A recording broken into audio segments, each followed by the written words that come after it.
Guys, gala with me! Hulaan niyo kung nasan ako. Nandito ako sa Shine Dream Smile Dental Studio! At ito yung first ever na BTS team na dental clinic. Let's go! Ganda! Ang cute! Fill out na tayo, guys. Tara, may pa ganyan. Let's go! Guys, tingnan nyo. Pwede kayo mag-picture dito. OOT. Tapos may makikita kayo. Look.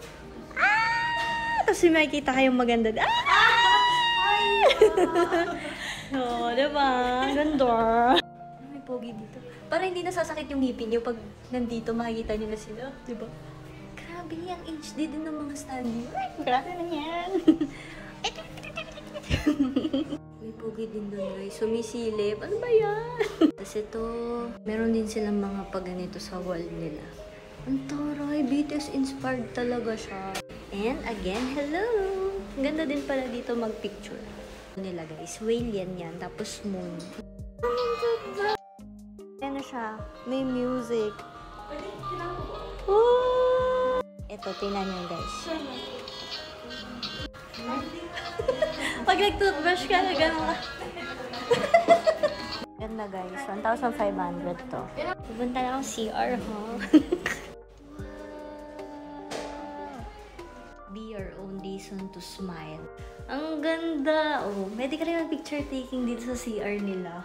Pati dito, pagka, BTS Army, sobrang bango din, guys. Tapos yung pa, hindi nyo kinaya, diba? Taray! Ito yung suit natin. Siyempre, purple din.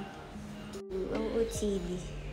Hindi tulog si ate nyo, nagpa-panoramic x-ray lang siya para ma-check yung buong ngipin. So, ayan si Doc Mick, apakaganda. And army siya since 2019. Ang ganda ng uniform niya, no? Purple talaga. Tapos yan, natuwa ako. Kasi may camera, may CCTV, bunga nga ako.